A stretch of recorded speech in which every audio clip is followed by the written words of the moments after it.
Shalom, selamat pagi, salam sejahtera untuk kita semua. Jumpa lagi dalam Renungan Harian bersama Allah di waktu fajar pada hari ini Kamis 29 September 2022 dengan judul pembahasan Pengabdian Paulus. Sebelum kita lanjut, mari kita berdoa. Bapa di sorga, kami akan merenungkan firman-Mu, memohon tuntunan Roh Kudus-Mu dalam nama Yesus. Amin. Ayat tema kita diambil di dalam Efesus 6 ayat 19 dan 20. Firman Tuhan berkata, "Juga untuk aku, supaya kepadaku, jika aku membuka mulutku, dikaruniakan perkataan yang benar, agar dengan keberanian aku memberitakan rahasia Injil yang kulayani sebagai utusan yang dipenjarakan. Berdoalah supaya dengan keberanian aku menyatakannya sebagaimana seharusnya aku berbicara." Saudara-saudaraku yang kekasih, begitulah kepada Rasul Paulus yang sedang berdoa di bait suci di Yerusalem. Datang pekabaran, "Pergilah, sebab aku akan mengutus engkau jauh dari sini kepada bangsa-bangsa lain." Jadi, mereka yang dipanggil untuk bersatu dengan Kristus harus meninggalkan semuanya supaya dapat mengikut Dia. Hubungan lama harus diputuskan, rencana hidup ditinggalkan, harapan duniawi ditinggalkan. Dengan kerja keras dan air mata, dengan kesepian dan melalui pengorbanan benih harus ditabur.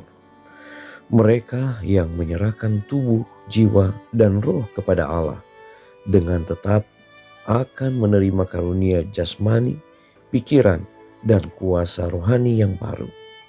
Persediaan sorga yang tiada habis-habisnya berada di tangan mereka.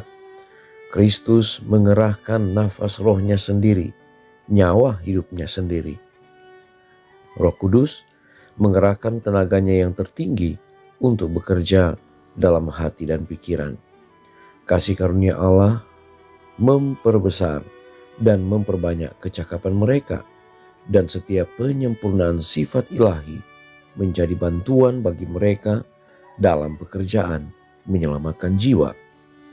Melalui kerjasama dengan Kristus, mereka dijadikan lengkap di dalam Dia, dan dalam kelemahan manusia mereka disanggupkan untuk melakukan pekerjaan yang maha kuasa. Banyak yang tidak memperhatikan dan menghargai betapa besar pengaruh setiap orang untuk kebaikan atau kejahatan. Setiap pelajar harus memahami bahwa setiap prinsip yang ia terapkan akan menjadi suatu pengaruh yang hidup dan membentuk tingkah laku. Orang yang menerima Kristus sebagai juru selamat pribadinya akan mengasihi Yesus dan semua orang yang ditebusnya, karena di dalam Dia Kristus akan menjadi mata air yang mengalir untuk hidup yang kekal. Ia akan menyerahkan dirinya tanpa pamrih pada aturan Kristus.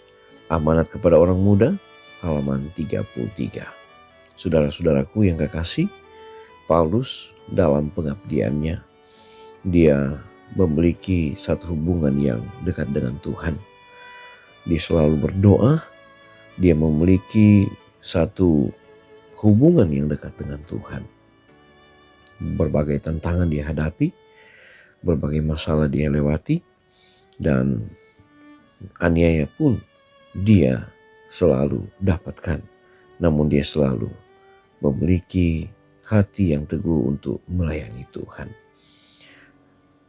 Pelajaran ini memberikan satu gambaran bahwa setiap umat-umatnya harus mengalami berbagai tantangan, menghadapi masalah, dan kalau kita dekat dengan Tuhan, kita pun akan mendapatkan kekuatan dan kemenangan sebagaimana Paulus.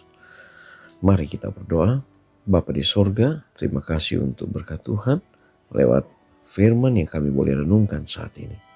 Ajarlah kami untuk memiliki satu kehidupan yang rindu untuk datang dekat di bawah kaki salib Yesus, agar kami boleh menanggalkan semua kesalahan, semua perbuatan-perbuatan yang tidak baik untuk hidup dekat dengan Tuhan. Walaupun ada penderitaan, air mata, namun saat mana kita dekat dengan Tuhan, maka Tuhan akan memberikan kepada kami kemampuan untuk menang sebagaimana yang dialami oleh Paulus.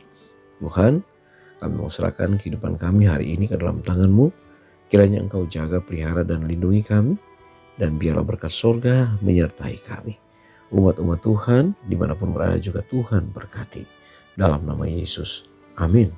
Pertemuan kita telah selesai. Kita jumpa lagi besok. Shalom. Tuhan memberkati.